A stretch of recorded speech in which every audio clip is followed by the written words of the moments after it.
नमस्कार दोस्तों, आपका स्वागत है आपके अपने चैनल स्टडी वाइंस ऑफिशियल पर। तो पिछली वीडियो में हमने कोशिका की संरचना के बारे में पढ़ा था।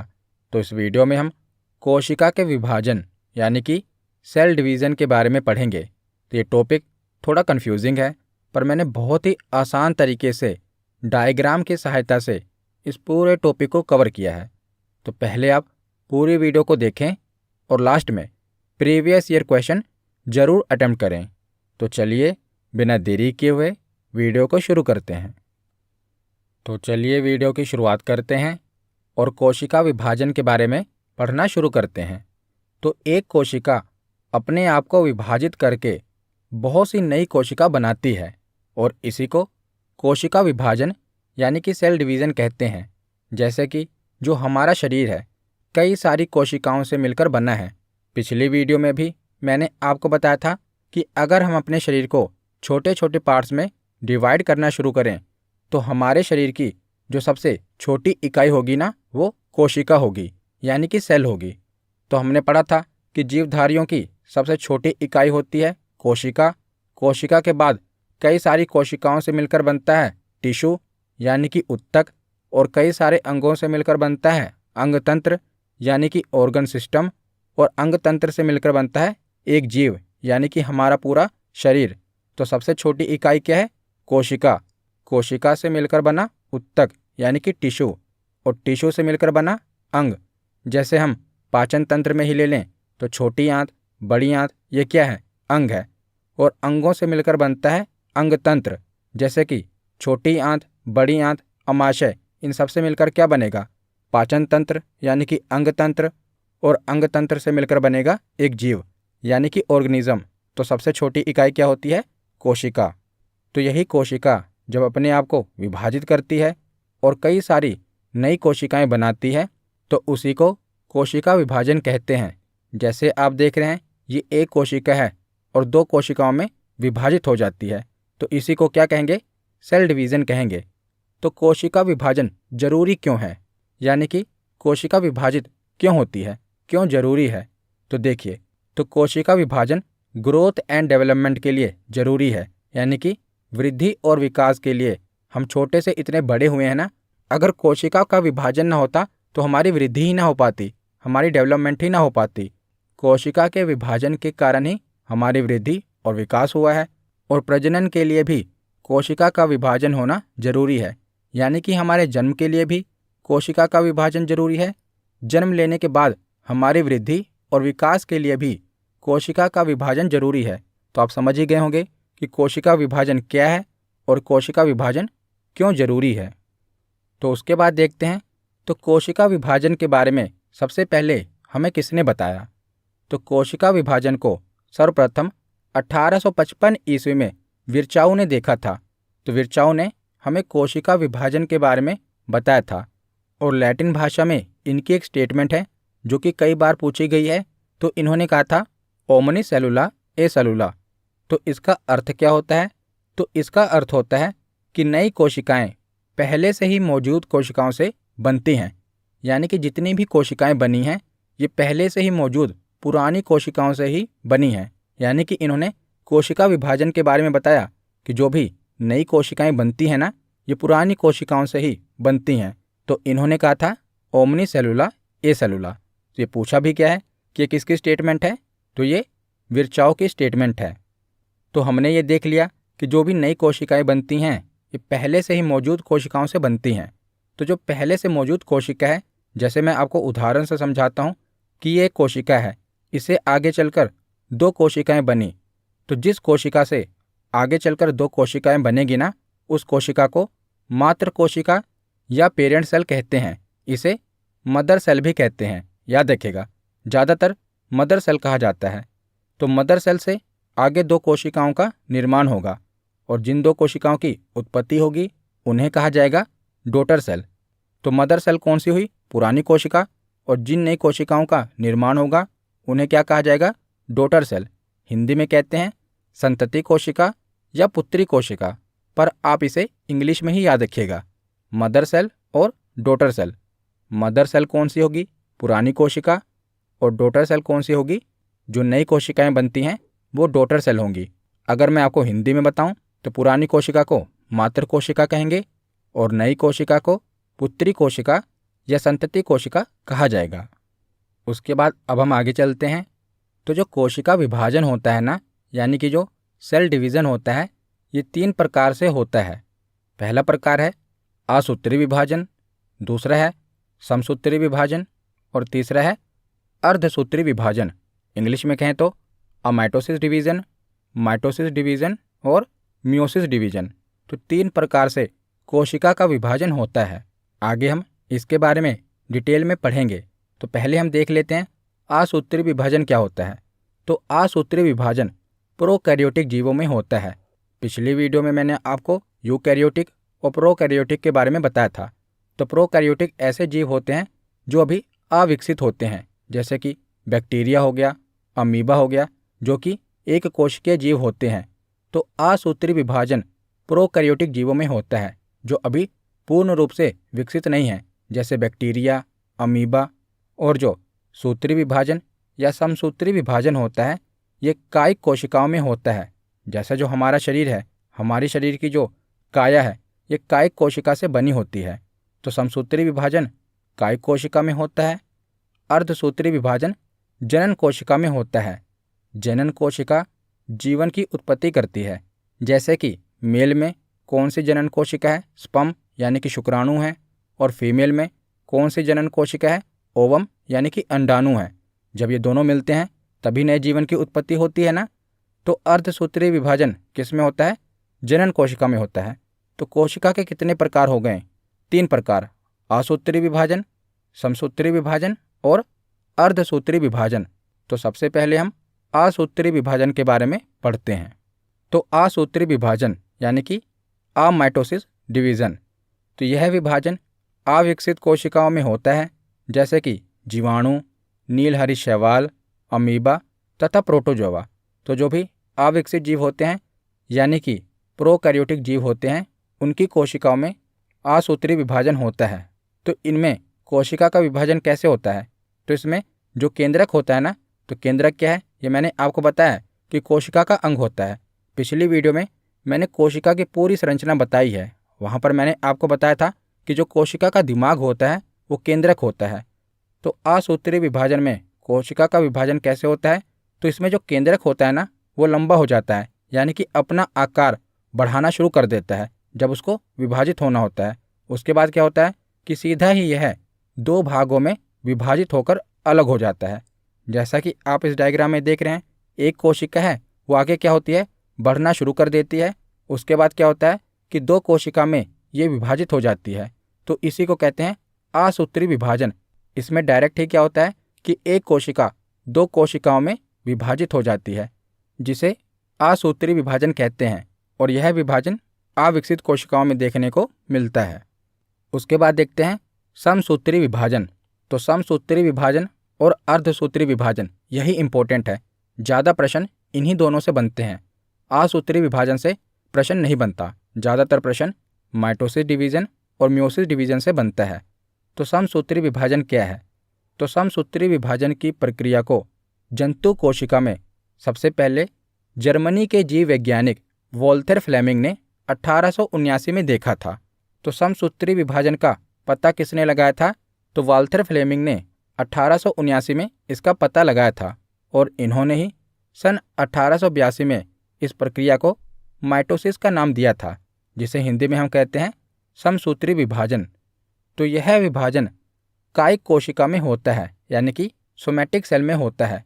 तो मैंने आपको बताया कि जो हमारा शरीर है, यानी जो हमारी काया है, ये किससे बनी है? तो ये कायिक कोशिका से बनी है। तो इसका कार्य क्या है? यानी कि जो समसूत्री विभाजन होता है ना, इसका कार्य क्या है? तो यह हमारे घाव को भरने का कार्य करता है और जो कटे फटे अंगों की ये मरम्मत करता है। जैसे मान लो हमारे शरीर में कहीं पर चोट लग गई और वहाँ की 50 कोशिकाएं मर गईं, तो क्या होगा? जो अगल बगल की कोशिकाएं होंगी वो क्या करेंगी? फिर से 50 कोशिकाओं का निर्माण कर देंगी। तो इसी को हम कहेंगे कायिक कोशिका। जो हमारी काया बनी है, कायिक कोशिकाओं से बनी है। तो ये क्या करेंगी? ये जो हमारे शरीर में जहाँ पर चोट लगेगी, कहीं पर घाव हो जाएगा, उसके बाद क्या होता है? धीरे धीरे आप देखते हैं कि वो घाव भरना शुरू हो जाता है और हमारे शरीर का वो अंग जब घाव पूरी तरह से भर जाता है तो हमारे शरीर का वो हिस्सा फिर से पहले की ही तरह हो जाता है। तो इसी को कहते हैं समसूत्री विभाजन। ये क्या करता है? घाव भरने का कार्य करता है। तो इस प्रक्रिया में क्या होता है? तो इस प्रक्रिया में मात्र कोशिका, मैंने शुरुआत में आपको बताया ना मात्र कोशिका और पुत्री कोशिका के बारे में। तो इस प्रक्रिया में क्या होता है? तो इस प्रक्रिया में मात्र कोशिका यानी कि मदर सेल से 2 पुत्री कोशिकाओं का निर्माण होता है और प्रत्येक पुत्री कोशिका में जो गुणसूत्र होते हैं ना, गुणसूत्रों की संख्या मात्र कोशिका में उपस्थित गुणसूत्रों की संख्या के बराबर होता है। तो गुणसूत्र तो आपको पता ही होंगे कि मनुष्य की कोशिका में कितने जोड़ी गुणसूत्र होते हैं? 23 जोड़ी गुणसूत्र होते हैं, यानी कि 46 गुणसूत्र पाए जाते हैं। तो गुणसूत्रों का काम क्या होता है?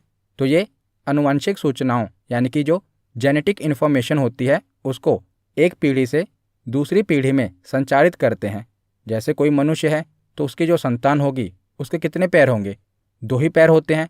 परंतु जो घोड़ा होता है और जब घोड़े का बच्चा होगा उसके कितने पैर होंगे? तो 4 पैर होंगे। तो ये कैसे पता चलता है कि 4 ही पैर बनाने हैं या 2 ही पैर बनाने हैं?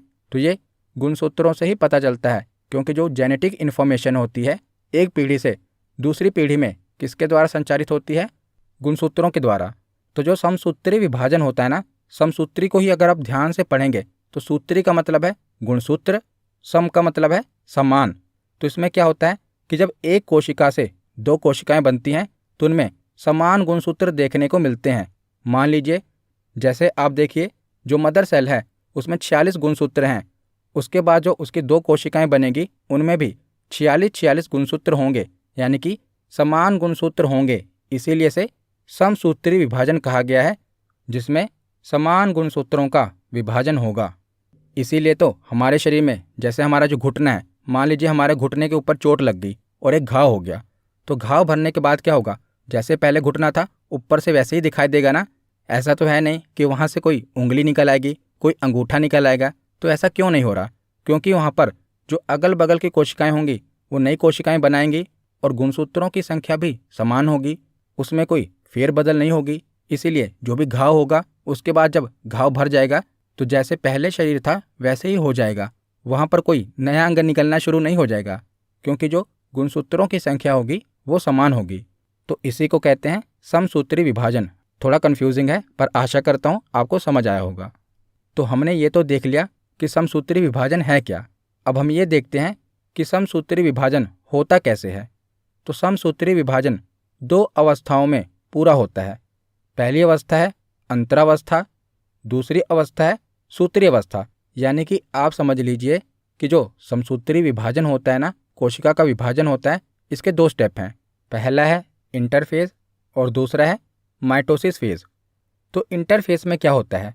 तो इसमें कोशिका का विभाजन होना है। तो कोशिका विभाजन की तैयारी किस में होती है? अंतरावस्था में, यानी कि पहले स्टेप में होती है। तो ये सबसे बड़ी अवस्था है, यानी कि कोशिका विभाजन में जितना समय लगता है ना उसका 95% समय इंटरफेस में ही लग जाता है, यानी कि इसकी तैयारी में ही लग जाता है।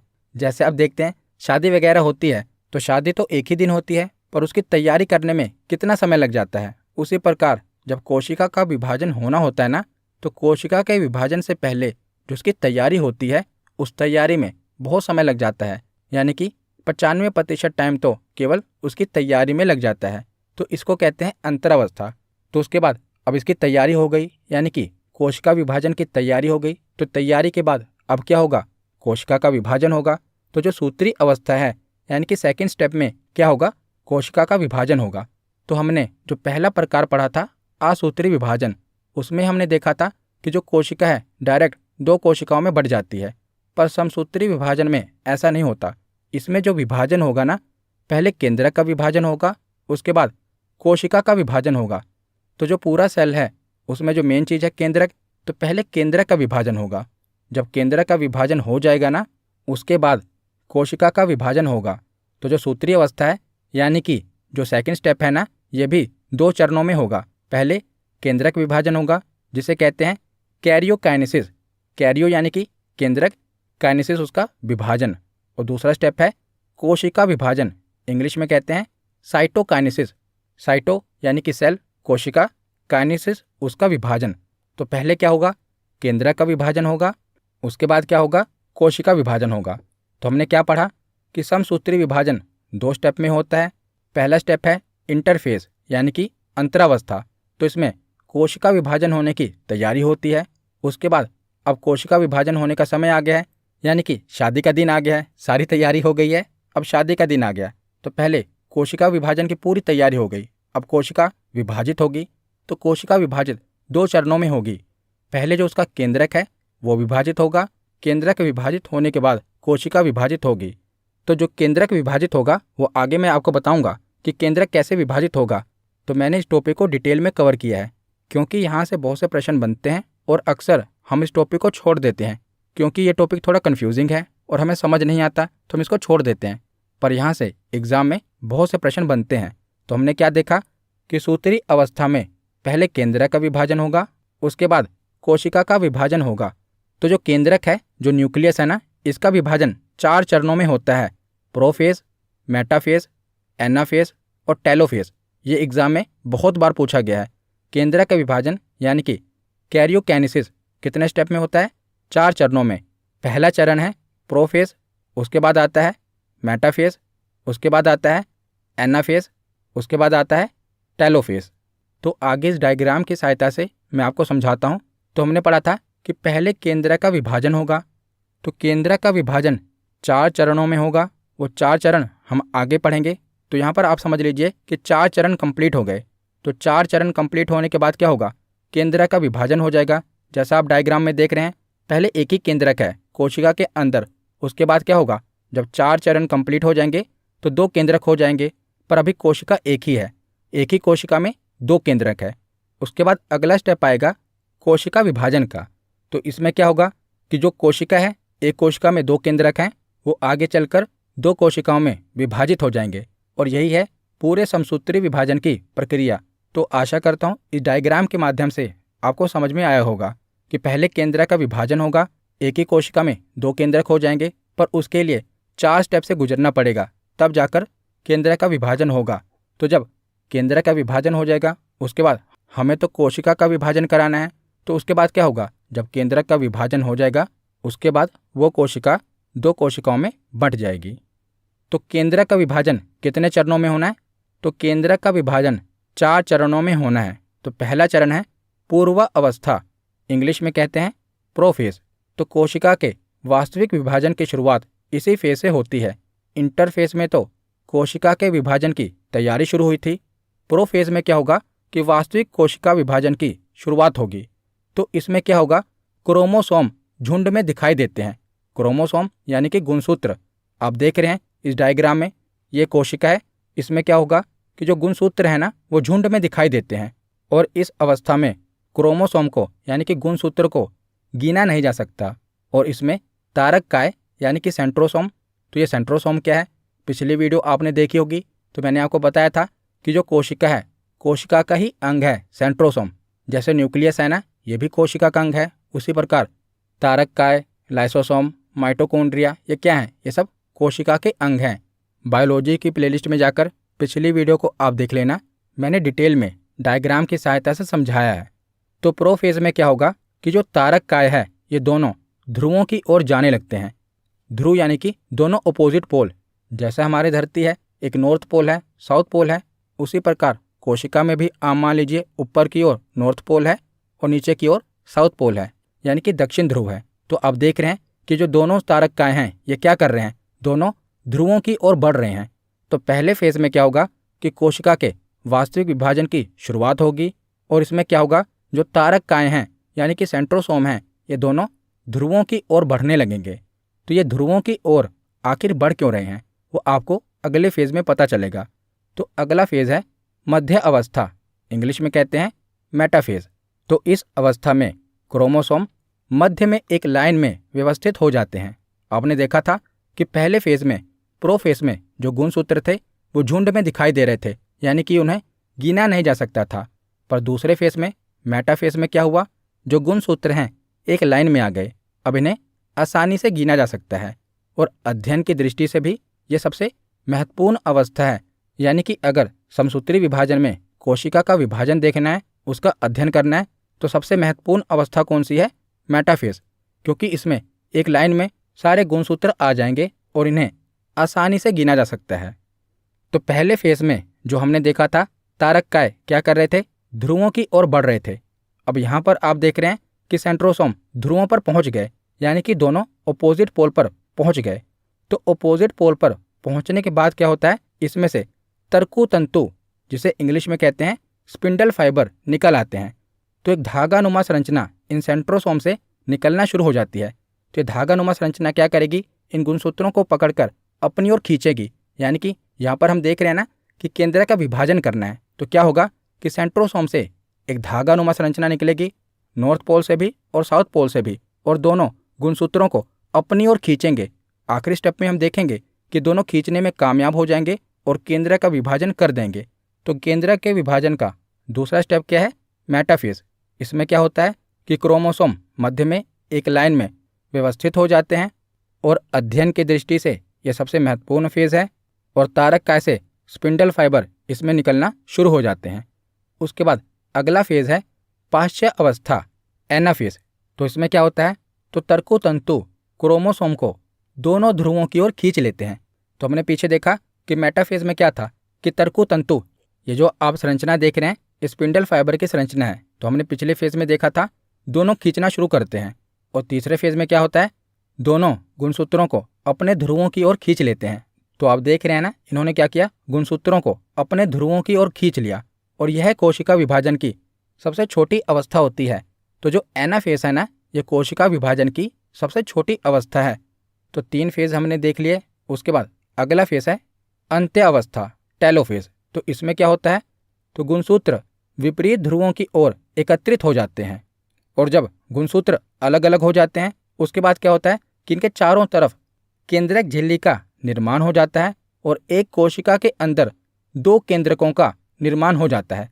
तो केंद्रक विभाजन का पहला स्टेप यहाँ पर कंप्लीट हो जाता है। हमने पढ़ा था ना, एक कोशिका में 2 केंद्रकों का निर्माण हो जाता है। तो हमने देख लिया कि एक कोशिका में 2 केंद्रकों का निर्माण कैसे हुआ। तो चारों फेज हमने पढ़ लिए। उसके बाद आगे अब क्या होगा? अब एक कोशिका में 2 केंद्रक आ गए। अब क्या होगा? कोशिका का विभाजन होगा। तो कोशिका के विभाजन को कहते हैं साइटोकाइनेसिस।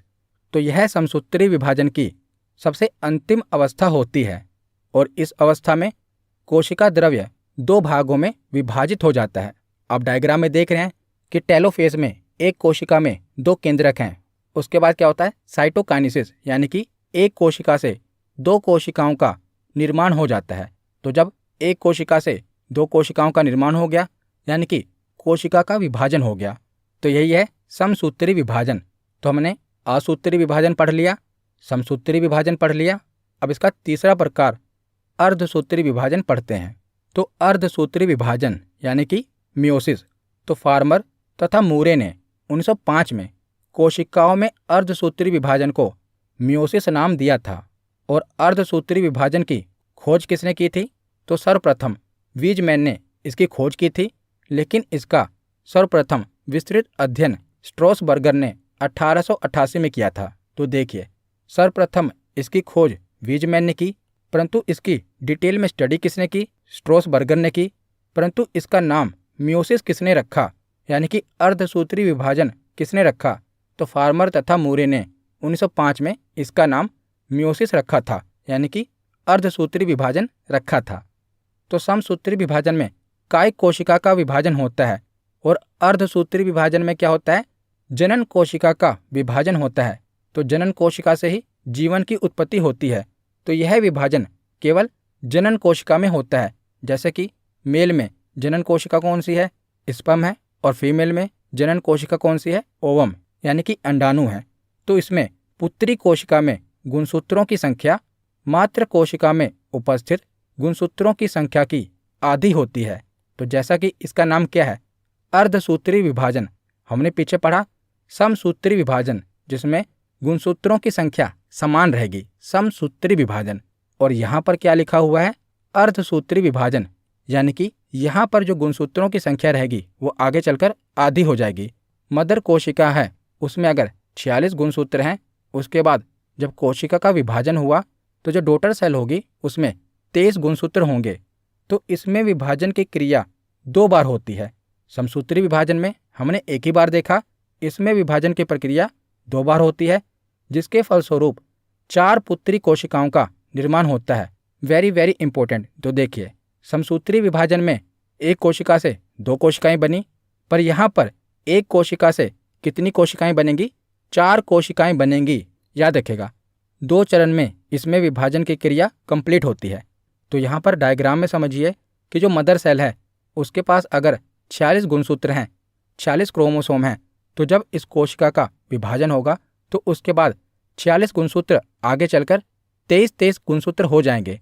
और यही हमने समसूत्री विभाजन में देखा था कि अगर मदर सेल के पास 46 गुणसूत्र हैं तो डॉटर सेल के पास भी 46 ही गुणसूत्र होंगे। पर यहाँ पर क्या हुआ? अर्धसूत्री विभाजन। अगर मदर सेल के पास 46 गुणसूत्र हैं तो डॉटर सेल के पास आधे गुणसूत्र जाएंगे, यानी कि 23 गुणसूत्र जाएंगे। तो यह विभाजन की प्रक्रिया 2 चरण में कंप्लीट होगी। तो पहला फेज है M1 फेज और दूसरा फेज है M2 फेज। तो M1 फेज में क्या होगा?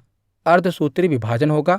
और M2 फेज में क्या होगा कि वही सेम जैसे समसूत्री विभाजन में था ना, सेम गुणसूत्र आगे जाएंगे। उसी प्रकार इसमें सेकंड फेज में क्या होगा कि अगर 23 गुणसूत्र हैं, उसके बाद जो 2 कोशिकाएं बनेगी उनमें 23 गुणसूत्र ही होंगे। तो अर्धसूत्री विभाजन में एक कोशिका से कितनी कोशिकाएं बन गई? आप देख रहे हैं कि आखिर में 4 कोशिकाएं बन गई। वहां पर क्या था? एक कोशिका से 2 ही कोशिका बनी थी, पर यहाँ पर अर्धसूत्री विभाजन में क्या हुआ? एक कोशिका से 4 कोशिकाएं बनी। पहले चरण में क्या होगा? अर्धसूत्री विभाजन होगा, यानी कि अगर 46 गुणसूत्र हैं मदर सेल के पास, उसके बाद जो 2 सेल बने उनमें 23 गुणसूत्र होगा। और ये 2 सेल आगे चलकर 2 और सेल बनाएंगे और उनमें जो गुणसूत्रों की संख्या होगी वो समान होगी। तो जो सेकेंड फेज है ना, ये सेम समसूत्री विभाजन की तरह है। अब हम देखते हैं अर्धसूत्री कोशिका विभाजन, जो कि मैंने आपको बताया 2 स्टेप में होगा। पहला स्टेप है अर्धसूत्री 1 और दूसरा स्टेप है अर्धसूत्री 2। इसे आप M1 फेज या M2 फेज भी शॉर्ट में कह सकते हैं। तो M2 फेज तो मैंने आपको बताया कि ये समसूत्री कोशिका विभाजन के समान ही होती है और इसमें एक जनक कोशिका से 4 पुत्री कोशिकाओं का निर्माण होता है। यही डिफरेंस है। वहाँ पर एक जनक कोशिका से 2 पुत्री कोशिकाओं का निर्माण हुआ था, यहाँ पर एक जनक कोशिका से 4 पुत्री कोशिकाओं का निर्माण होगा। पर जो विभाजन की प्रक्रिया है वो समसूत्री विभाजन के समान होगी सेकंड फेज में। तो फर्स्ट फेज क्या है? तो इसमें भी सेम वही नाम है। हमने जो समसूत्री विभाजन में पढ़ा था ना, 4 स्टेप हैं केंद्रक विभाजन के लिए, तो इसमें भी वही 4 स्टेप हैं, प्रोफेज, मेटाफेज, एनाफेज और टेलोफेज। पर इनके आगे 1 लगा दिया गया है। आप देख रहे हैं ना, प्रोफेज 1, मेटाफेज 1। ये 1 क्यों लगाया गया है? क्योंकि समसूत्री विभाजन में भी हमने प्रोफेज, मेटाफेज यही पढ़ा था, तो उन्हें डिफ्रेंशिएट करने के लिए यहाँ पर 1 लगाया गया है। तो प्रोफेज 1, मेटाफेज 1, एनाफेज 1 और टेलोफेज 1 ये किसके फेज हैं? तो ये अर्धसूत्री विभाजन के फेज हैं। तो जो मेटाफेज 1 है, एनाफेज 1 है, टेलोफेज 1 है ना, ये सेम समसूत्री विभाजन के तरह ही है। जैसे मैंने आपको पीछे डायग्राम में बताया था ना, सेम वैसे ही होगा। तो इसे हम नहीं पढ़ेंगे और एग्जाम में यहाँ से प्रश्न भी नहीं पूछे जाते। यहाँ से प्रश्न कहाँ से पूछे जाते हैं? तो प्रोफेज से पूछे जाते हैं, क्योंकि जो इसका प्रोफेज है ना, इस पूरे विभाजन की प्रक्रिया में सबसे लंबी अवस्था, सबसे बड़ी अवस्था, यानी कि सबसे लंबा चरण यही है, प्रोफेज 1। बाकी का जो मेटाफेज है, एनाफेज है और टेलोफेज है वो ठीक उसी तरह है जैसे हमने समसूत्री विभाजन में पढ़ा था। परंतु जो प्रोफेज 1 है ना, ये अलग है और यहीं से प्रश्न भी पूछे जाते हैं। तो हम प्रोफेज 1 के बारे में पढ़ते हैं। तो जो अर्धसूत्री कोशिका विभाजन का प्रोफेज है ना, ये वाली अवस्था 5 स्टेप से होकर गुजरती है। लेप्टोटीन, जाइगोटीन, पैकिटीन, डिप्लोटीन और डाइकाइनेसिस। तो इसका इंग्लिश में नेम और हिंदी में नेम सेम ही है, तो आपको इंग्लिश में ही याद करना पड़ेगा। लेप्टोटीन, जाइगोटीन, पैचिटीन, डाइपोटीन और डाइकाइनेसिस, ये इसका प्रोफेज 1 है। तो ज़्यादातर आप यूट्यूब पर देखेंगे ना, तो ये नहीं पढ़ाया जाता क्योंकि ये थोड़ा कन्फ्यूजिंग है। पर एग्जामिनर आजकल यहाँ से प्रश्न पूछ रहा है तो मैं आपको बताऊंगा, थोड़ा कन्फ्यूजिंग है, पर एक बार आप पढ़ लेंगे ना, बहुत ही आसान है, मतलब कुछ है नहीं इसमें। प्रोफेज 1 में क्या है? 5 स्टेप हैं, लेप्टोटीन, जाइगोटीन, पैकिटीन, डिप्लोटीन और डाइकाइनेसिस। तो एक एक करके हम इन 5 स्टेप के बारे में पढ़ते हैं। तो सबसे पहले क्या होगा? लेप्टोटीन। तो लेप्टोटीन क्या है? तो जैसे मेल की जो कोशिकाएं होती हैं उसमें 46 गुणसूत्र और फीमेल में भी 46 गुणसूत्र होते हैं।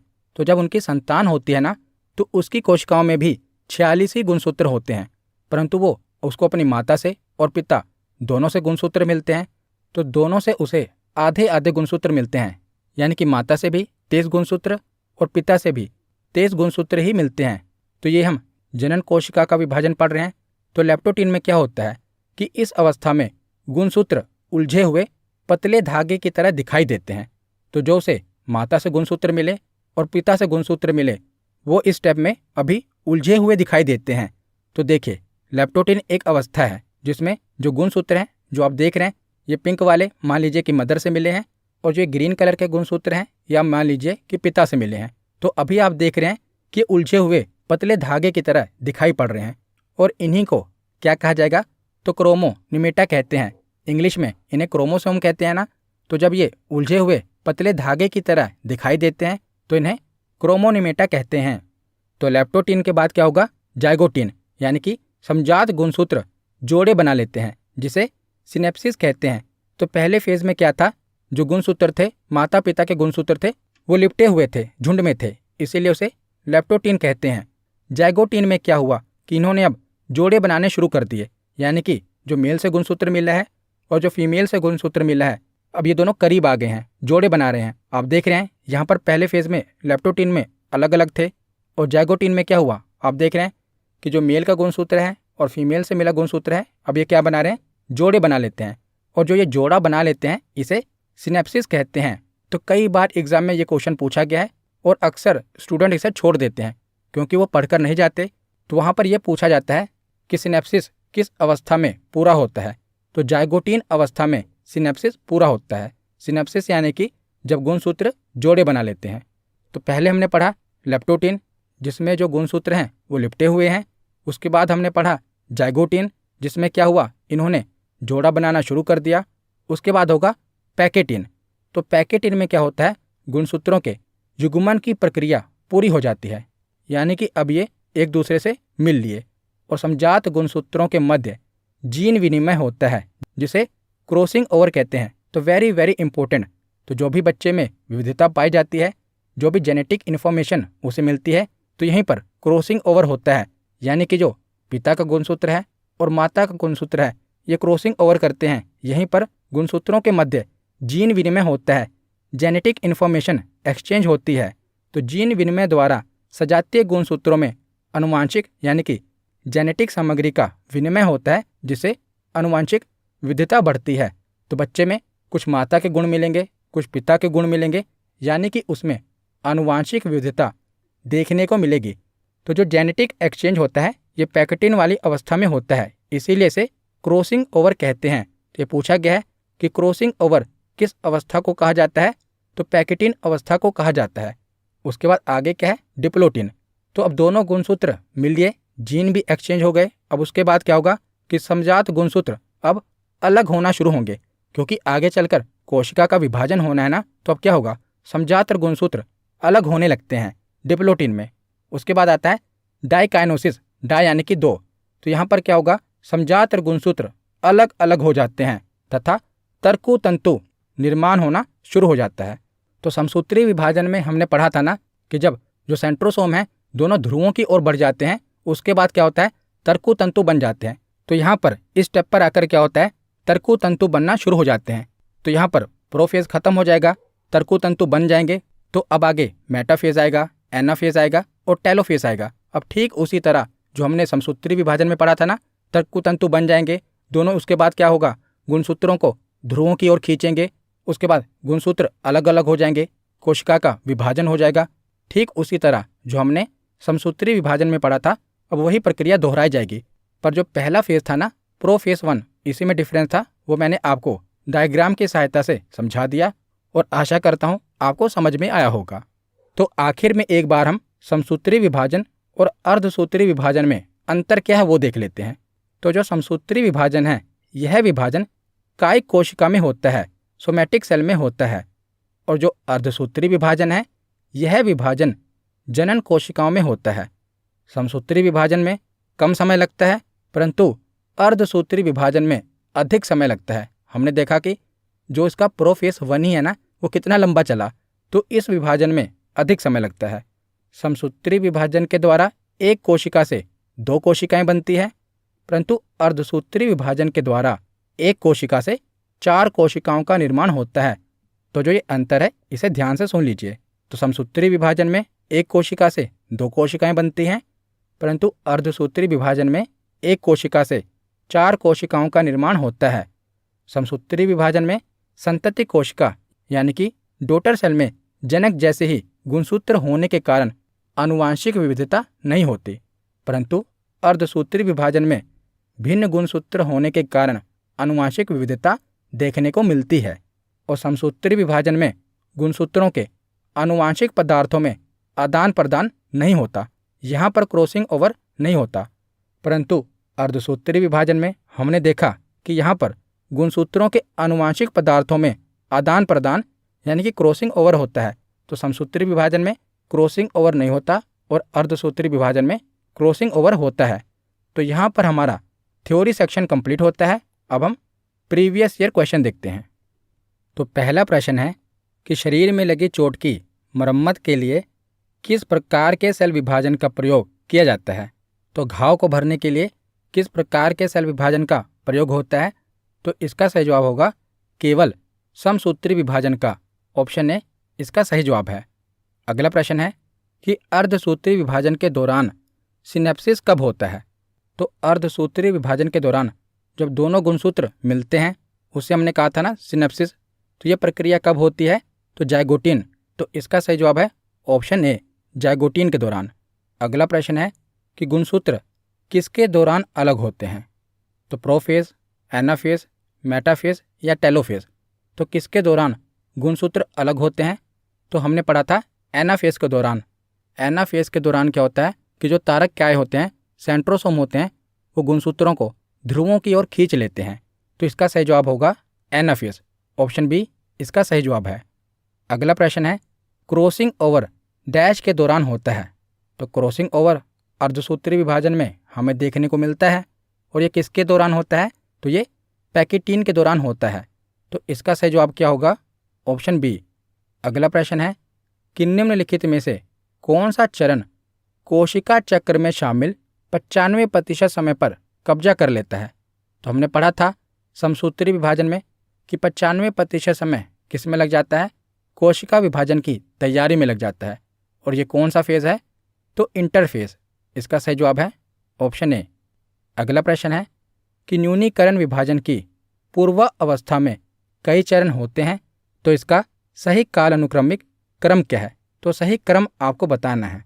तो सबसे पहले आएगा लेप्टोटिन, उसके बाद आएगा जाइगोटिन, उसके बाद पैकेटिन, डिप्लोटिन और आखिर में आएगा डाइकाइनेसिस।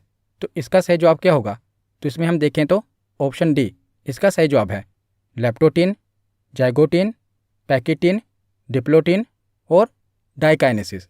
उसके बाद अगला प्रश्न है कि समसूत्री विभाजन के फलस्वरूप मात्र कोशिका से कितनी पुत्री कोशिका का निर्माण होता है, यानी कि मदर सेल से कितनी डॉटर सेल का निर्माण होता है समसूत्री विभाजन के दौरान। तो इसका सही जवाब क्या है। तो इसका सही जवाब है 2।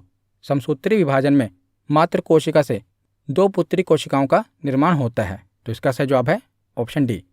अगला प्रश्न है कि अर्धसूत्री विभाजन के फलस्वरूप मात्र कोशिका से कितनी पुत्री कोशिका का निर्माण होता है। तो अर्धसूत्री विभाजन के फलस्वरूप कितनी पुत्री कोशिका का निर्माण होता है। तो इसका सही जवाब है ऑप्शन सी 4 पुत्री कोशिका का निर्माण होता है। एक सेल से कितने सेल बनते हैं, 4 सेल। उसके बाद है अर्धसूत्री विभाजन होता है। तो अर्धसूत्री विभाजन हमें कहाँ देखने को मिलता है। तो अर्धसूत्री विभाजन जनन कोशिका में देखने को मिलता है। तो इसका सही जवाब है ऑप्शन बी। तो आज का आखिरी प्रश्न है कि समसूत्री विभाजन में पुत्री कोशिका में गुणसूत्रों की संख्या मात्र कोशिका में उपस्थित गुणसूत्रों की संख्या के कितनी होती है।